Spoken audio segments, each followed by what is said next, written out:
Assalamualaikum warahmatullahi wabarakatuh. Kembali lagi di channel Berita Mistis. Untuk kisah kali ini saya akan membawakan sebuah cerita yang diambil dari KBM, dari tulisannya Puji Kejora. Sebuah kisah yang berjudul Lemari Rahasia Milik Ibu. Sebelum kita lanjut ke ceritanya, tekan dulu tombol like video ini dan jangan lupa tekan juga tombol subscribe channel ini. Nyalakan juga lonceng notifikasinya agar tidak ketinggalan cerita-cerita lainnya dari channel ini. Buat teman-teman yang pengen belanja-belanja, nanti silahkan saja klik etalase yang ada di pojok kiri bawah, atau teman-teman bisa kunjungi link pembelian yang ada di kolom deskripsi.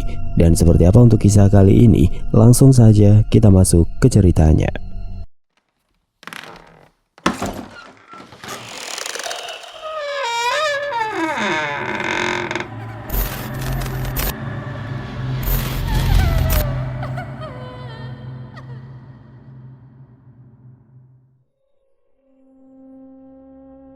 Ibu selalu melarangku masuk ke gudang yang ada di belakang rumah.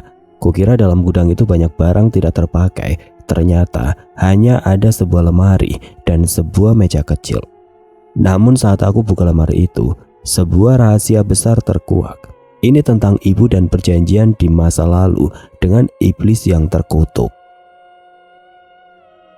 Mentari bersinar cerah, burung-burung terdengar berkicauan di dahan pohon yang menjorok ke jendela kamar. Aku membuka mata lalu menggeliat sejenak untuk melemaskan otot yang terasa kaku setelah semalaman tidur. Jam di dinding sudah menunjukkan pukul 7. Segera aku bangkit dan keluar dari kamar. "Peter, kamu sudah bangun?" sapa mama dari dapur. Posisi kamarku terletak di dekat dapur, berhadapan dengan kamar mama. Sementara kamar adikku terletak sebelum kamarku dan berhadapan dengan ruang keluarga. Tempat kami menikmati hari libur dengan menonton televisi. "Iya mah," sautku sembari mendekat ke arah mama.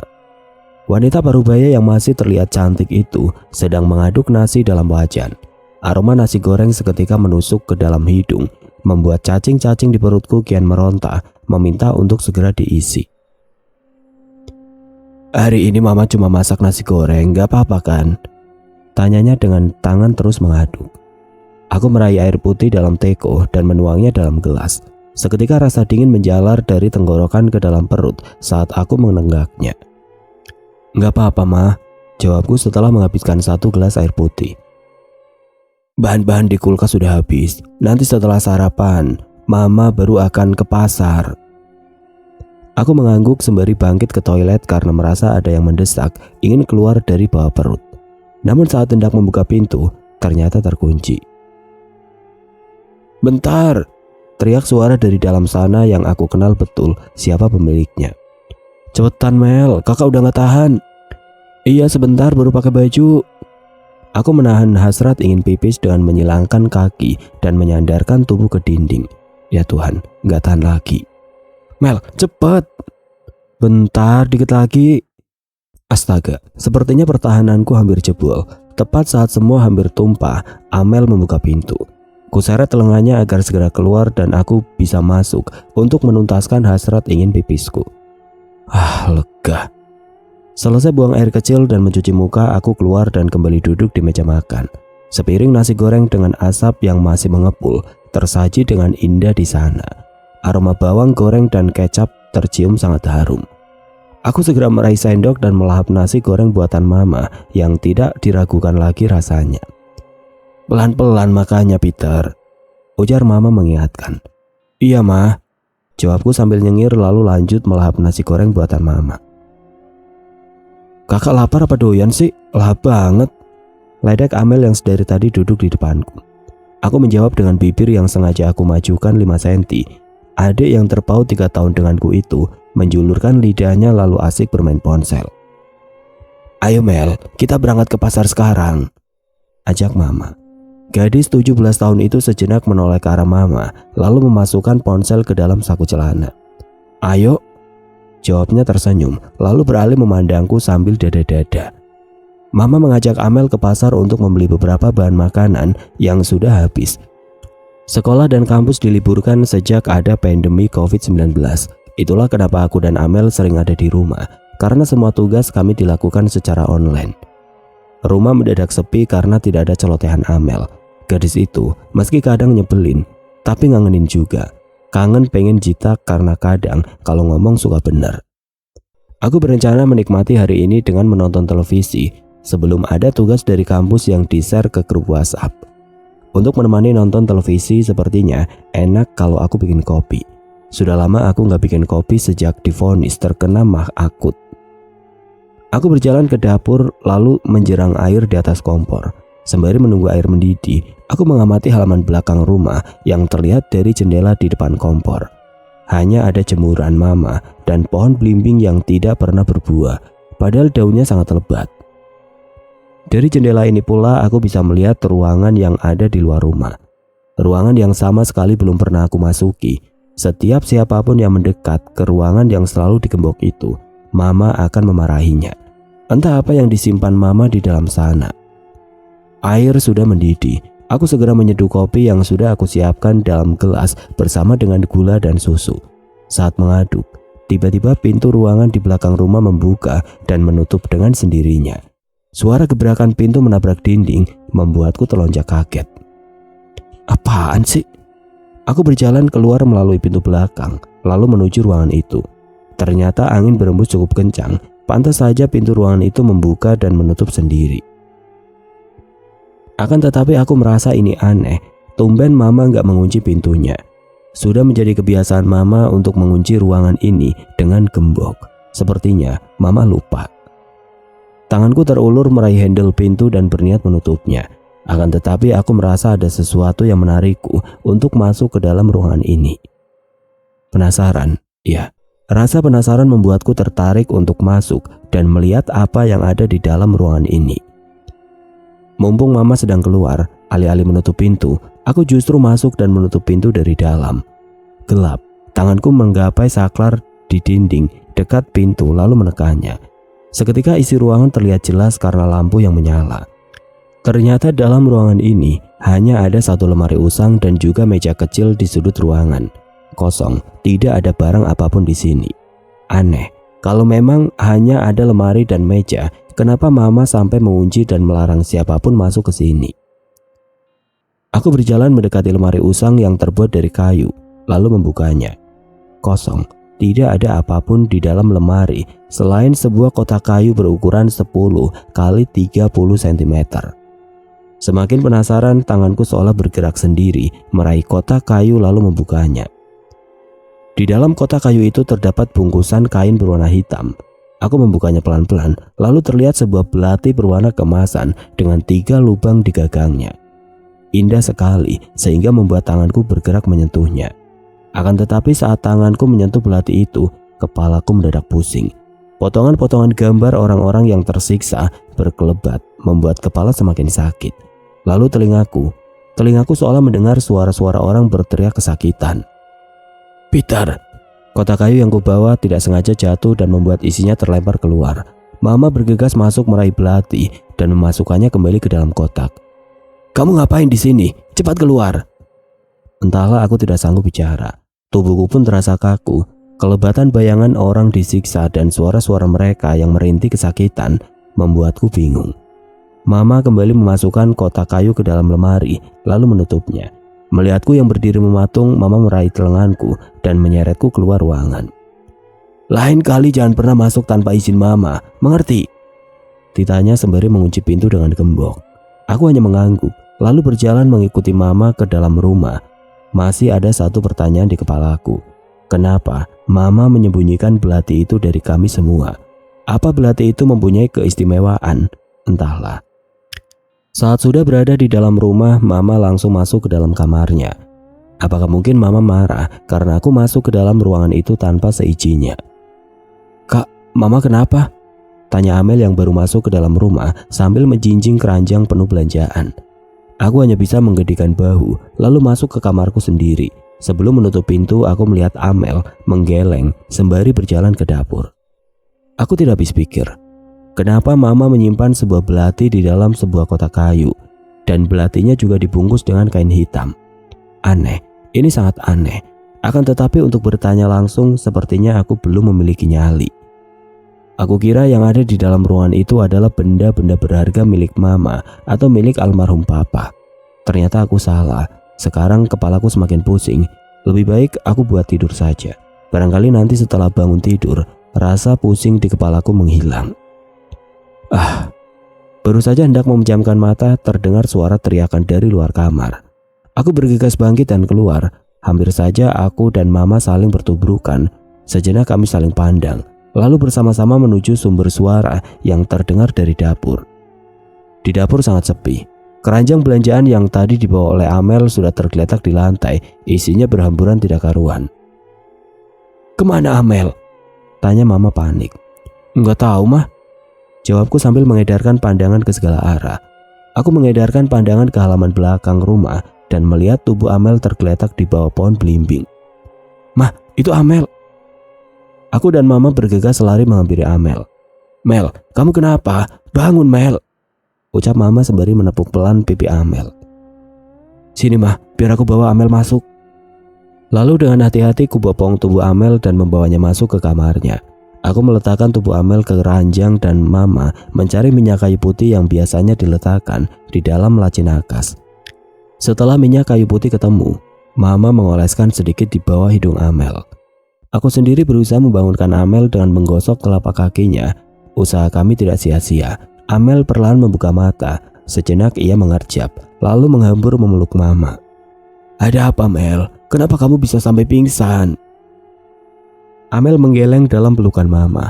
Dengan penuh kasih sayang dan kelembutan, Mama mengusap air mata Amel, merapikan rambut Amel yang berjatuhan di wajahnya. "Kenapa, Mel? Cerita sama Mama." "Amel takut, Ma." "Takut apa? Kan ada aku juga di sini." Aku mencoba membujuk Amel agar mau bercerita. Amel melirikku sekilas lalu kembali memandang Mama. Sejenak ia menghela nafas panjang lalu menghembuskannya perlahan. Tadi waktu Amel berniat menurunkan belanjaan dari keranjang, Amel melihat bayangan lewat di dekat pohon belimbing." Amel mengambil nafas lagi. "Terus?" tanyaku penasaran. Aku merubah posisi dari berdiri menjadi duduk di sebelah Mama. "Terus waktu Amel keluar, baru di depan pintu, tiba-tiba ada yang narik kaki Amel." Aku dan Mama saling pandang, lalu kembali memandang Amel. "Amel lihat, siapa yang narik?" Gadis itu menggeleng pelan, lalu entah kenapa tiba-tiba Mama bangkit dan keluar kamar. Aku yang berniat hendak menyusul Mama terhenti karena Amel menarik pergelangan tanganku. "Jangan tinggalin aku, Kak," ia berucap dengan penuh harap. Tidak tega, akhirnya aku kembali duduk di tepi ranjang. "Lebih baik kamu istirahat," ujarku mencoba menenangkannya. Ia hanya diam dan terus menatapku. Aku tahu Amel pasti shock. "Tenang aja, aku gak akan ninggalin kamu, Mel." "Janji." Aku meraih tangan Amel dan mengaitkan jari kelingkingku dengan jari kelingkingnya. "Janji," ucapku mantap. Amel tersenyum lalu mulai membaringkan tubuhnya lagi ke ranjang. Aku menutupi tubuh Amel dengan selimut. Terlihat ia mulai memejamkan mata. Tubuhku terasa kaku setelah menunggu Amel tidur. Setelah memastikan ia terlelap, aku segera bangkit dan perlahan keluar dari kamar.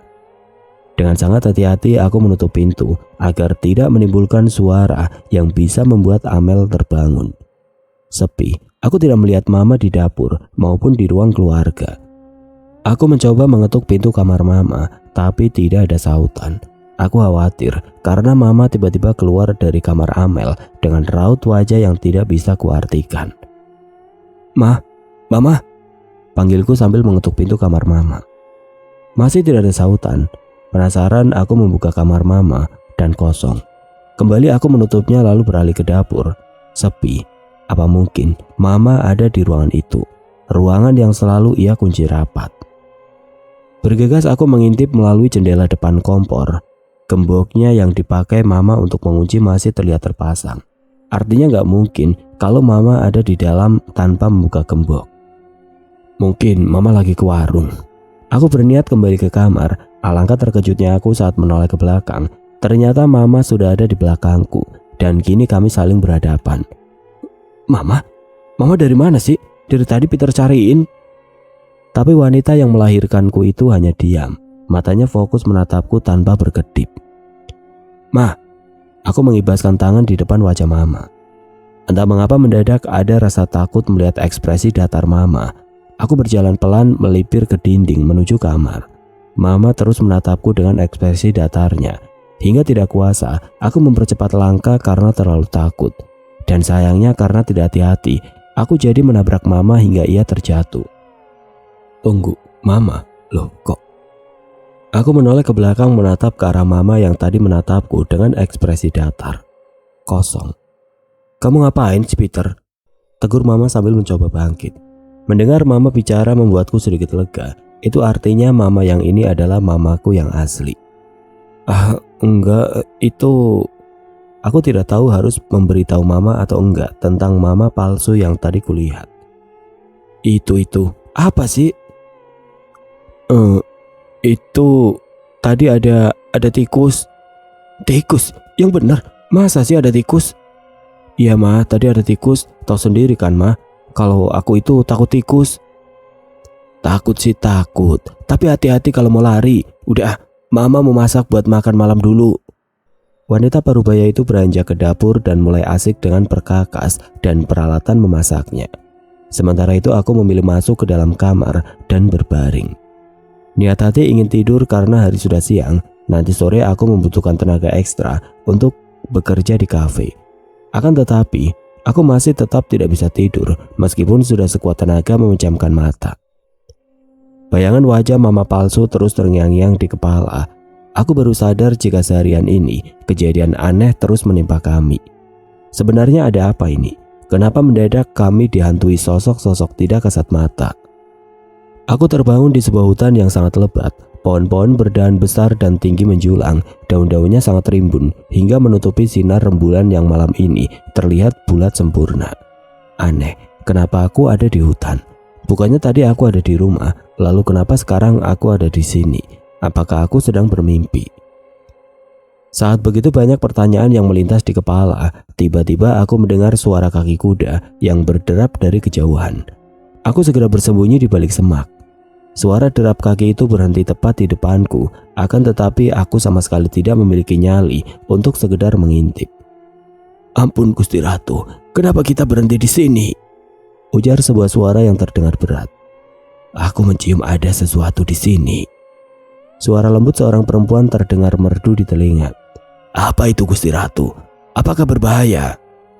Sejenak terdengar suara gemeresak daun kering yang terinjak. Aku semakin meringkuk di balik semak. Aku mencium aroma manusia yang ketakutan. Suara gemeresak daun kering itu kini benar-benar dekat dengan posisiku meringkuk. Dek, apakah yang dimaksud si Gusti Ratu itu adalah aku? Sebuah bayangan terlihat semakin mendekat ke arahku. Aku menutup mulut agar tidak menimbulkan suara dan membuat mereka mengetahui keberadaanku. Semakin sosok itu mendekat, aroma amis tercium semakin pekat. Sebuah tangan putih pucat dengan kuku yang tajam terlihat mengulur di atas semak tempatku sembunyi. Sepertinya dia tahu aku ada di sini. Maaf Gusti, kita harus pergi segera. Hari sudah beranjak pagi.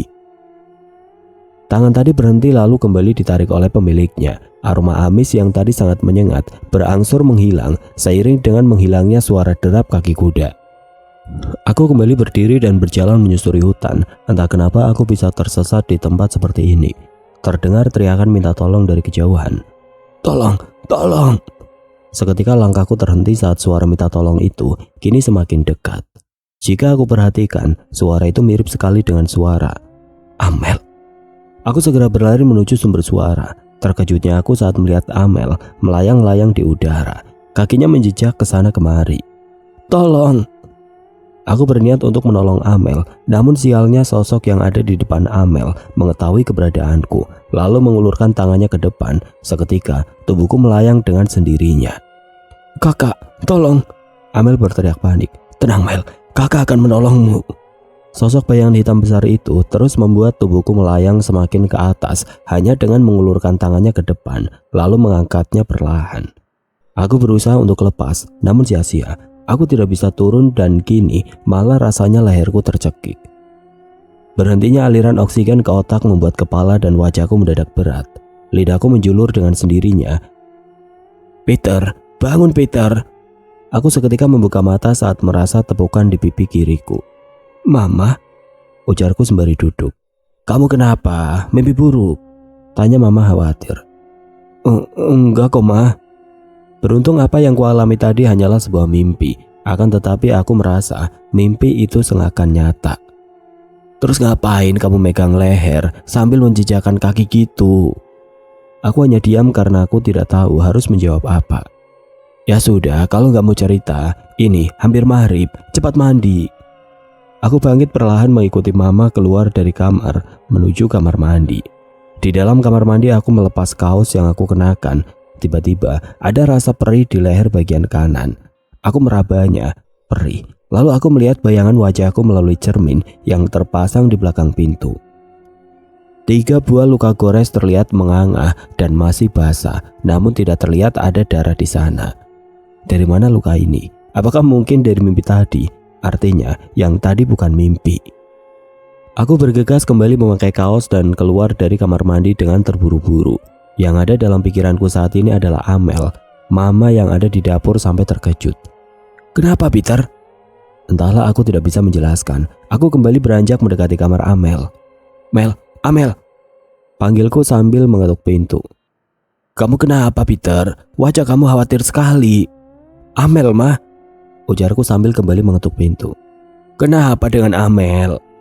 Aku bingung harus menjelaskan dari mana. Dalam kebingungan itu, pintu kamar Amel terbuka. Gadis itu berdiri sambil mengucek mata. Aku segera meraih bahunya. Amel melotot kebingungan. Kamu gak apa-apa kan Mel? Ada yang luka? Ujarku sembari memutar tubuh langsingnya untuk memastikan dia baik-baik saja. Kakak, apa-apaan sih? Kamu kenapa Peter? Tingkahmu aneh sekali. Untuk sejenak aku menghela nafas lega. Syukurlah ternyata Amel baik-baik saja. Maaf Mel, sebenarnya tadi aku bermimpi aneh. Jelasku. Mimpi aneh gimana? Aku mimpi ada makhluk besar berbulu yang menangkap Amel. Saat aku mau menyelamatkan Amel, makhluk itu malah mencekiku. Aku melihat wajah mama menegang, sedangkan Amel terlihat bingung. Bentar, jadi kakak seperti ini hanya karena mimpi? Ini bukan sekedar mimpi, Mel. Sudah, itu hanya mimpi, Peter. Mimpi itu bunga tidur, gak usah diambil pusing. Mama berujar sambil beranjak ke dapur. Amel sependapat dengan mama, ia kembali masuk dan hendak menutup pintu. Bagaimana kalau itu bukan mimpi? Seketika langkah mama terhenti dan Amel urung menutup pintu kamarnya. Bagaimana kalau apa yang tadi aku alami itu bukan mimpi? Aku mendekati Amel. Kamu lihat ini luka. Aku dapatkan setelah bermimpi dicekik oleh makhluk itu. Amel melotot melihat bekas luka yang ada di leherku. Mama yang sepertinya penasaran kembali dan ikut mengamati luka yang aku miliki. Tangan mama dan Amel sama-sama terulur ke arah luka itu. Perih saat salah satu tangan mereka menyentuh lukaku. Luka ini.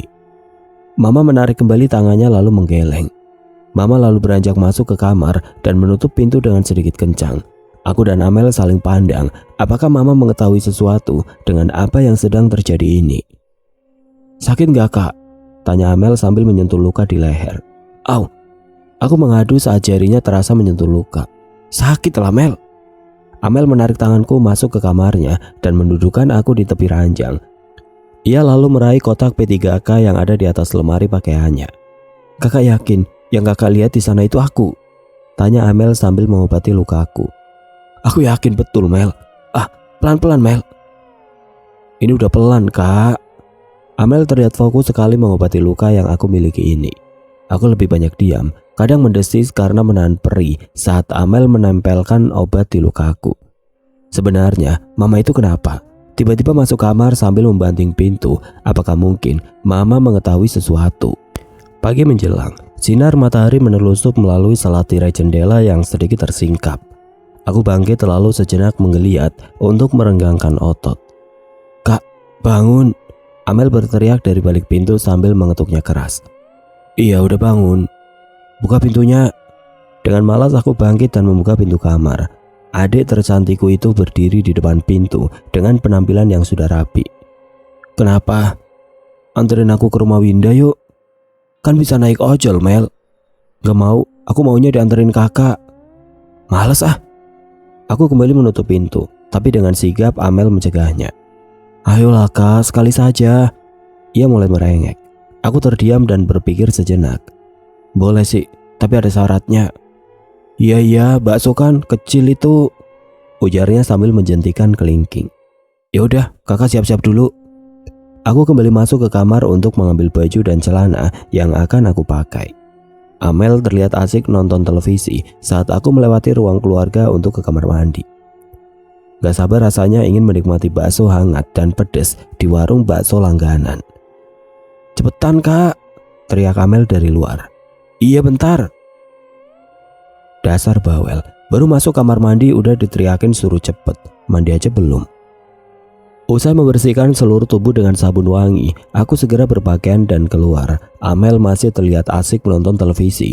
Aku ke kamar untuk meraih jaket di gantungan pintu. Ayo Mel, katanya suruh cepat. Amel menoleh. Kakak udah siap. Kamu gak lihat jika kakak seganteng ini, itu artinya kakak udah siap. Ujarku semangat. Oke, aku ambil buku bentar. Gadis itu bangkit dari sofa, berjalan masuk ke dalam kamar dan menutup pintu. Aku menunggu Amel dan bersandar di sofa sembari memainkan kunci motor.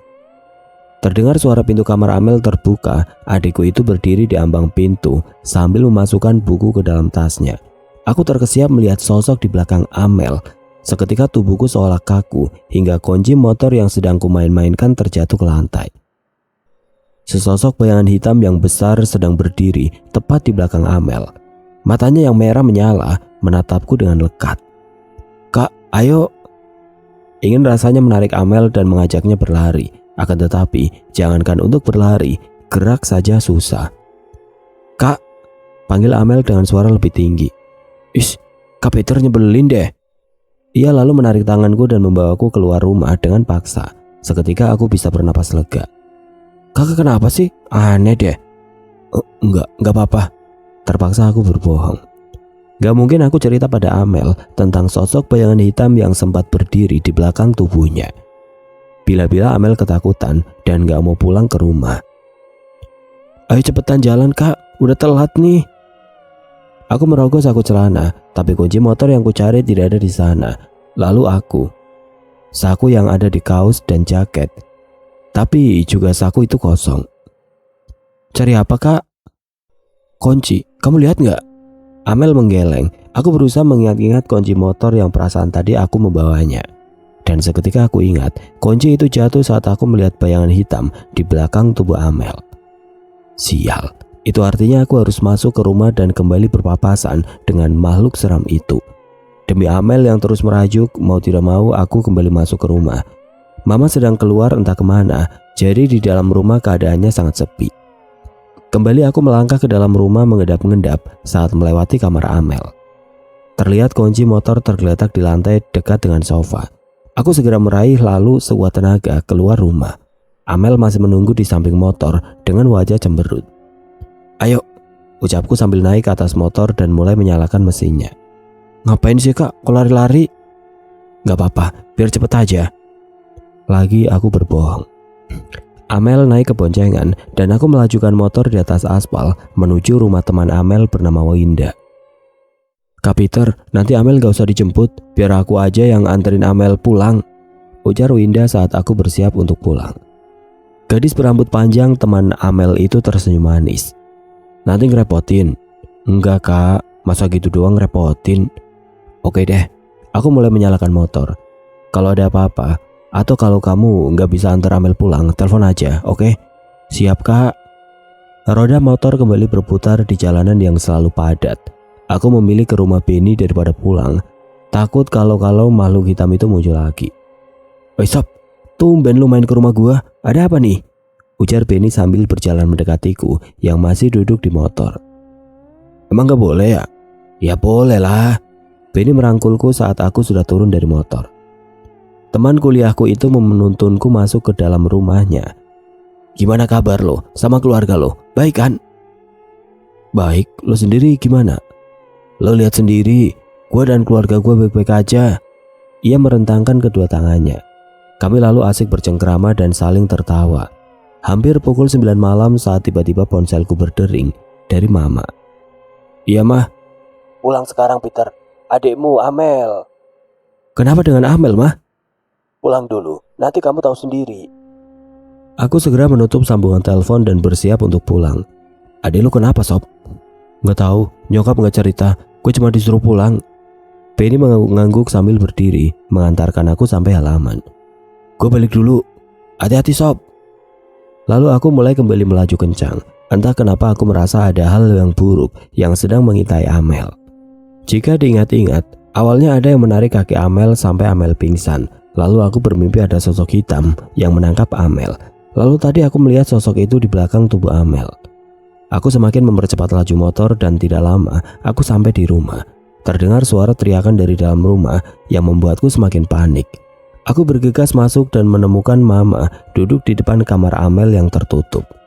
Mana Amel, Mah? Di dalam. Apa yang terjadi sama Amel, Mah? Mama menggeleng. Aku mencoba membuka pintu kamar Amel, akan tetapi ternyata pintunya terkunci. Mel, buka! Tidak ada sautan, yang terdengar hanya suara teriakan saja. Aku semakin panik dan mau tidak mau membuka paksa pintu kamar. Sekali, dua kali, tiga kali, kudobrak, akhirnya pintu terbuka. Amel meringkuk di sudut kamar dengan memeluk lutut. Aku dan Mama segera menghampirinya. Amel, kamu gak apa-apa? Gadis itu mendongak lalu memelukku erat. Dia menangis. Aku takut, Kak, takut. Tenang, Mel, ada kakak. Kakak gak akan biarkan siapapun menyakiti kamu. Amel terisak dan aku memapahnya keluar dari kamar. Mama mengikuti kami dari belakang. Aku mendudukkan Amel di sofa, sedangkan Mama ke dapur dan membuat secangkir teh hangat dan memberikannya pada Amel. Minum dulu, sayang, ujar Mama. Amel menyuruputnya perlahan, tangan dan bibirnya bergetar. Kasihan dia, pasti sangat ketakutan. Entah apa yang terjadi padanya, lebih baik aku menunggunya sampai dia benar-benar tenang. Aku, Mama, dan Amel duduk di ruang tamu. Amel merebahkan dirinya di sofa dengan kepala dalam pangkuan Mama. Sementara aku ada di bawah mereka. Mah, panggil Amel. Iya, sayang, saut Mama sembari mengelus lembut rambut Amel. Aku yang sedang fokus dengan ponsel seketika menoleh ke arah Amel dan Mama. Apa benar aku akan menjadi penghuni alam siluman? Tangan Mama yang sedang mengelus rambut Amel seketika terdiam. Aku melihat ekspresi wajah Mama seketika berubah pucat. Itu gak benar, sayang. Kita ini manusia, mana mungkin kita bisa ke alam siluman? Emang siapa yang bilang gitu? Aneh banget. Amel bangkit duduk di samping Mama, lalu aku ikut bangkit dan duduk di samping Amel. Tadi ada makhluk hitam besar yang tiba-tiba muncul di kamar. Dia yang bilang seperti itu, Mah. Makhluk hitam besar? Apakah mungkin makhluk yang mendatangi Amel adalah makhluk yang sama dengan makhluk yang hadir di mimpiku? Kamu gak usah khawatir, Mel. Makhluk itu cuma mengada-ngada. Mama berujar dengan suara gemetar. Aku memandang Mama lekat. Ia buru-buru memalingkan wajah saat mata kami saling bertemu. Sudah, yang penting kamu gak apa-apa. Mama segera bangkit lalu masuk ke dalam kamarnya. Lagi, aku sedikit aneh dengan sikap Mama. Ia seolah sedang menutupi sesuatu. Kamu mau istirahat, Mel? Kalau takut tidur di kamarmu, tidur saja di kamarku. Amel menggeleng. Enggak, Kak. Jam sudah menunjukkan pukul 11 malam. Aku bangkit ke kamar untuk mengambil 2 bantal dan selimut. Setelah itu aku menata salah satu bantal di sofa. Tidurlah, Mel. Lalu aku meletakkan satu bantal lainnya di lantai dekat sofa. Kakak mau apa? Kakak tidur di sini sama kamu. Mata Amel mulai mengembun. Tidak lama ia mulai menangis.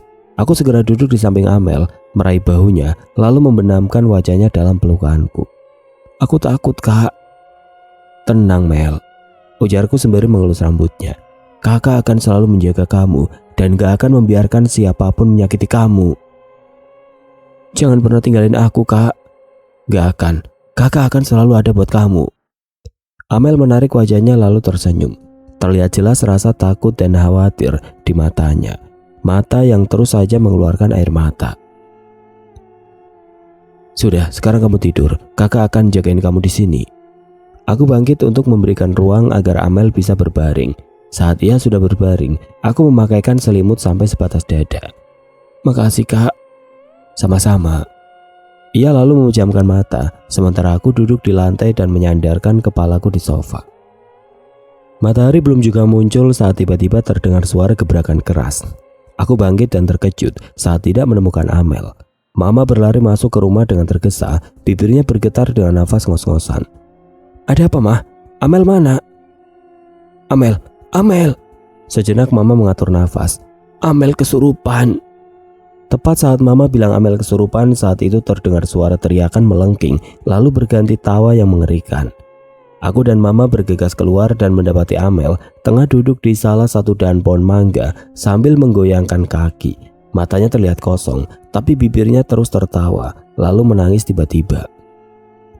Amel, turun Mel. Gadis itu melirikku sekilas lalu kembali terbahak-bahak. Aku memutuskan untuk manjat pohon dan mendekatinya. Akan tetapi belum juga sampai, Amel mendadak melompat ke arah Mama. Mama yang tidak siap pun jatuh terlentang dan Amel merunduk di atas Mama. Ingat janjimu, Maria. Mama melotot lalu berteriak. Enggak akan. Aku segera mendekati mereka dan meraih bau Amel sekuat tenaga, memaksa Amel berdiri agar Mama bisa bangun. Sadar Amel, sadar. Aku berusaha mengguncang tubuh Amel, akan tetapi adikku itu hanya tersenyum mengerikan. Matanya tetap kosong. Ingat janjimu, Maria, janjimu, teriak Amel dengan suara melengking. Lalu tiba-tiba Amel ambruk saat terdengar suara adzan subuh dari musola yang terletak tidak jauh dari rumah. Aku membopong tubuh Amel masuk ke rumah. Sementara Mama, ia bangkit lalu mengikuti kami masuk ke dalam rumah. Terlihat jelas Mama sangat ketakutan. Bibir dan tubuhnya masih saja bergetar. Setelah meletakkan Amel di ranjang, aku membuntuti Mama yang berjalan ke dapur. Ia meraih air dalam teko dan menuangkannya ke gelas. Dan dalam sekejap, air dalam gelas itu pun tandas. Kemudian Mama duduk di meja makan. Aku segera mendekat. Mama berhutang penjelasan padaku. Sejak kemarin hal-hal aneh terus terjadi. Lalu baru saja makhluk dalam tubuh Amel mengatakan tentang janji. Mama menoleh dengan terkejut. Mama bergegas bangkit dan hendak beranjak ke kamar. Sepertinya Mama sedang berusaha untuk menyembunyikan sesuatu. Akan tetapi aku lebih dulu meraih tangan Mama. Tolong jelaskan semua ini, Ma. Jelaskan tentang apa, Peter? Aku menarik kursi di depan Mama, lalu duduk di sana. Tentang apa yang kita alami akhir-akhir ini. Apa maksud kamu? Mama pasti menyembunyikan sesuatu dari kami, iya kan? Menyembunyikan apa, Peter? Mama gak ngerti. Mama gak usah bohong, teriakku spontan. Mama menatapku tidak percaya. Ia menggeleng lalu bangkit dan beranjak masuk ke kamarnya. Aku menghela nafas kasar, merasa menyesal karena sudah membentak Mama. Akan tetapi bukankah aku benar? Aku yakin Mama tahu sesuatu dan ia menyembunyikannya. Gak mungkin kan jika makhluk tidak kasat mata itu mengganggu secara tiba-tiba tanpa alasan. Aku beranjak ke kamar dan membaringkan tubuh yang terasa lelah. Tidak hanya tubuh, pikiranku juga sama lelahnya. Aku hendak memejamkan mata ketika tiba-tiba ponselku berdering dari Benny. Iya Ben, ada apa? Tanyaku sembari mengusap wajah. Gimana kabar nyokap sama adik lo? Sejenak aku menghela nafas berat lalu menatap pintu kamar yang sengaja aku biarkan terbuka. Aku dan Benny sudah kenal sejak SMA. Bisa dibilang kami adalah sahabat meskipun belum terlalu kenal. Mengingat masalahku, sepertinya aku membutuhkan seseorang untuk saling berbagi cerita. Weh, kok malah diam? Teriak Benny dari seberang sana. Parah Ben, adik gua tadi kesurupan. What? Kesurupan? Kok bisa?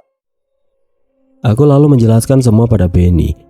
Ia ikut prihatin dan ingin membantu permasalahan yang sedang aku hadapi. Akan tetapi aku harus datang ke rumahnya.